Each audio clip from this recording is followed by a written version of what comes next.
Welcome neighbors to my kitchen table. I'm John, the Whiskey Neighbor, and today we're going to look at an Irish whiskey, just the regular release of Tullamore Dew.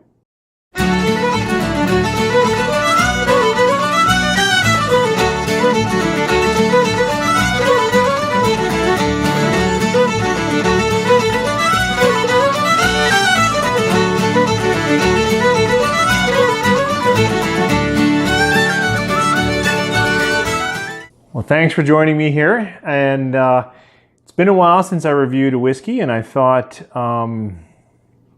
actually I'm not sure what led me to review this. Oh, right, we'll get to it. It was their pairing with the beer. So, Tullamore Dew is an Irish whiskey. Tullamore Dew would be recognizable by nearly everybody. I think, oh boy, I thought it was second to Jameson, but maybe it's third. But what I want to say is it's certainly a significant volume whiskey. True to form, as an Irish whiskey, it is triple distilled, which usually creates a fairly light, somewhat easy drinking spirit. And I will say, again, if you are new to whiskey or even just looking like, well, where should I jump in this whiskey journey? Actually, Irish whiskey is possibly a nice place to start. And I say that because when I pour flights or tastings, I should say, for people that aren't whiskey drinkers, and I always I like to do international flights, so a little Canadian, little Irish, little some Scotch, some bourbon. It's quite common that the non-whiskey drinkers appreciate an Irish whiskey. So what I know about the regular Tullamore Dew is that it is a blend of three whiskeys. There's some malt whiskey in here, that would be barley. Then there's some pot still, which in Ireland just means it's got some malted and some unmalted barley, and then there is grain whiskey in this as well. Both the malt and the pot will usually be distilled in a typical pot still, whereas grain whiskey, which is most commonly corn, but could be wheat or rye or anything. The point is, a grain is usually done in a coffee still or a column still, right, where they can usually get the alcohol higher, thinner, lighter. Since it's a full review, I'm talking a little bit longer. What I know about Tullamore is that it started, maybe started's not the right word, but the name on here, Daniel E. Williams, well, it just has D.E. Williams, but Daniel E. Williams, if you just go to their website, you know, they'll say he started as a stable boy, and then was a manager and then distiller owner. And this is named after him. Dew is simply the abbreviation of his name, D-E-W. And it was originally distilled in Tullamore, in Ireland. However, I think around the 50s, 60s, somewhere in there, they shut that distillery down, and then they sold to Powers. John Powers, is that it? And Sons probably, but Powers, when they kind of consolidated a lot of the Irish whiskeys, and then they went to Middleton, you know, where Jameson is distilled, Powers is distilled, that kind of thing, and was produced there. And this spirit is likely from there. Now, it's not old. It's just bottled at 40%. As I mentioned, it's a blend of three types of whiskeys, all of which have been triple distilled, but likely at Middleton. But in 2014, they did, I think it was in 2010. Well, sometime before 2014, Powers sold, I don't know if it was Powers at the time. Anyways, William Grant and Sons purchased Tullamore, and as they're expanding their whiskey range and production, they realized they weren't going to get it all done at Middleton, and so they did open in 2014. That part I know, a distillery in Tullamore.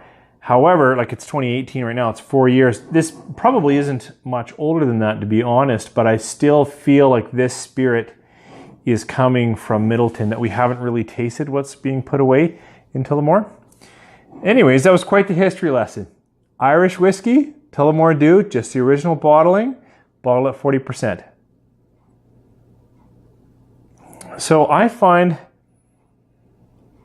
there is wisps or memories of a little bit of that ethanol, a little bit of that marker that you get in less expensive whiskeys. However, I find it goes away and yields to a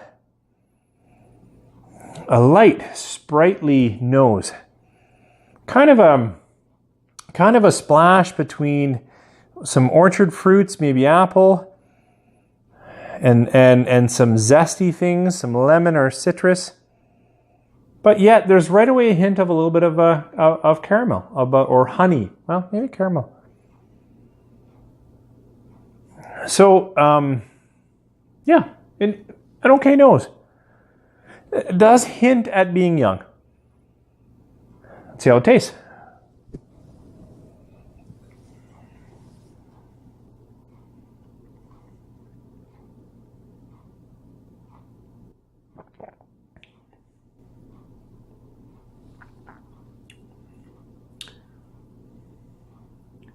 Taste is not far from the nose. Although again, I actually get a little bit of more vanilla and caramel than I was expecting. I really feel it needs age in its ex-bourbon. This is cast, I don't know percentages at all. Either some of it and then blended later, I don't know that either, but some ex-bourbon and some ex-sherry. The sherry influence is very light.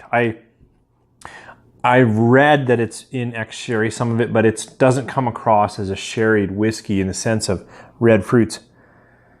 But, I can even get a little bit of toasted wood in there if I'm feeling good. So, my thoughts on Tullamore Dew is it's a great first whiskey. It's a good whiskey to begin your night. Works very well as a Boilermaker, right beside your beer. I think it gives you some of that whiskey bite, but doesn't overwhelm whatever you're having that night, because it really is quite a light spirit. And I will say, I generally like it. I can't give it more than probably 3.5. Let's go 3.5 today, because it really isn't very complex. It still has some of that young marker quality.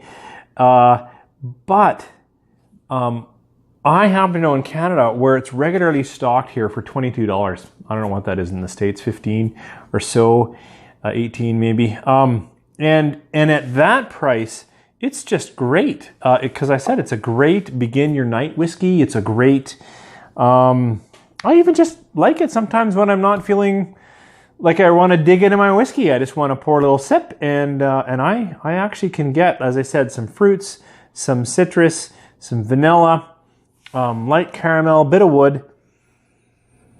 On the nose there, maybe. Now I'm talking to myself. Some of that sherry. No, it's not there. But I would say, certainly if you can get it for the kind of pricing that I just mentioned, that this is a decent whiskey. And I actually pretty much, I do like it as much as Jameson. In fact, I almost like it a little bit more than just the entry level Jameson.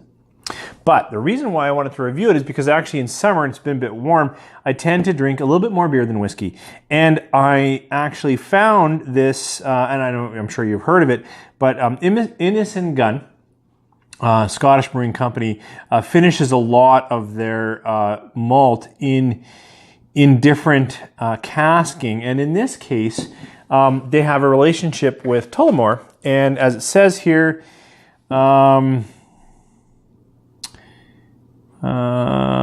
doesn't really say, but it does say they age. I thought it said how long, but they put their stout in some barrels that were aging the Tullamore Dew whiskey. It doesn't really say how much, but this is a very interesting beer. And actually, Innis Gunn, they made some really cool expressions for Canada. They made a thistle. I can't remember what it was called now, but it was sort of a rye aged, and it was to celebrate the Scottish part of Canadian history. That was so cool. And then they also put out one for Canada 150. So, and then now here they're in partnership with an Irish distillery. So I don't know. Innis Gunn went from I kind of like them to actually probably one of my favorite beers. So this is a stout, and it's aged in the Tullamore Dew barrels. It's bottled at 6.1 ABV, and you can see it's got the head falls away pretty quick. Okay, I nose whiskey. I don't usually nose beer. Of course, you can, I'm sure, smell good multi-character.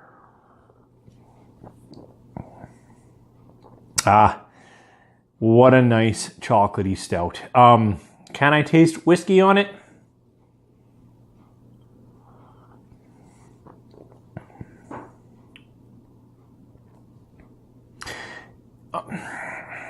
Maybe. It's just a solid, good beer. So if you like stout beer, darker, and then maybe what I'm getting more than whiskey is this almost like a honey sweetness or a sweeter, but not a flavored sweetness. So I can't stand flavored products. Now I'm saying that everything is flavored, characterized by the casking or the distillery. So I mean everything picks up flavor along the way, but I mean that artificial or that added flavor.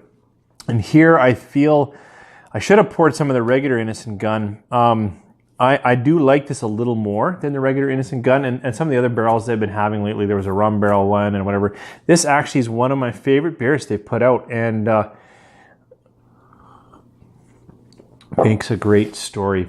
Guys, that was a bit long. I started a lot with history because I wanted to add more than my quick reviews that I've been doing the last week or so. But I appreciate you staying with me. If you've stayed all the way to the end, you've heard about Tullamore.